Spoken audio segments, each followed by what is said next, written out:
Hello friends, today we'll be doing an overview on orthopnea, which is one of the most common and most important symptoms of heart failure. This is characterized by sudden onset shortness of breath whenever the patient lies flat in the bed. When the patient sits up or props his body up with the help of pillows, he feels better.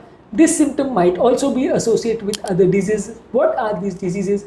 What is orthopnea? What exactly is the diagnostic criteria and how exactly do we manage that? Today we'll be discussing that.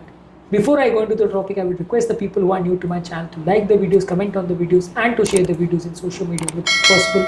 So without wasting any time, let's dive into the topic.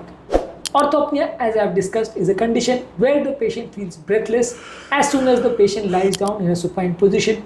The problem with this is that the patient usually develops volume congestion in the chest because of extra volume which is present inside the leg that gravitates and ascends up towards the lung. When the patient is having severe heart failure, the heart is not able to cope up with the extra amount of blood. This leads to worsening of the breathlessness. The lungs develop pulmonary congestion. This leads to orthopnea. This usually occurs in patients having severe heart failure, where the heart becomes so weak that it is not able to accommodate that extra amount of blood. This is why usually it occurs in the night time. As soon as the patient sits up in a sitting position or he stands up, he will feel comfortable because of the effect of gravity, the blood will start to gravitate away from the heart and this will lead to lesser volume congestion of the lung. Then the patient will become better. So whenever the patient experiences this symptom, usually that should be considered one of the important signs of heart failure and the patient should be evaluated. Orthopnea can be caused by some other reasons besides heart failure also. Although heart failure is one of the most important reasons of orthopnea, but several other diseases might also lead to orthopnea. For example, chronic obstructive lung disease like chronic bronchitis and emphysema might lead to orthopnea, which might lead to impaired lung function and decreased lung capacity. Asthma is a chronic inflammatory disease which can affect the airways and it can lead to orthopnea in severe conditions where the airway is significantly narrowed. Obesity can also put pressure on the lungs and the diaphragm, which can make breathing difficult, especially when the patient lies flat. Sleep apnea is also a sleep disorder where the patient might feel orthopnea because of the high body weight. The chest cavity starts to compress on the airways and this leads to compression of the airways, this leads to snoring and this leads to sleep apnea. So these patients also will feel breathless while lying supine. Other conditions like pneumonia, pulmonary edema, pleural effusion and certain other neuromuscular problems might also lead to orthopnea. Basically, the problem is a shortness of breath, wheezing, coughing and fatigue as soon as the patient lies down. When the patient sits up, he tends to feel comfortable and better and the breathlessness will disappear within few minutes. Usually this is diagnosed based on echocardiography of the heart, where we diagnose whether there is heart failure or not. We do lung function tests, we do chest x-ray, we do ECG and sometimes some blood tests, especially NT-proBNP might be helpful in deciding the cause. Sleep study might be helpful in deciding for sleep apnea. Other diseases depending on the causes will require specific tests.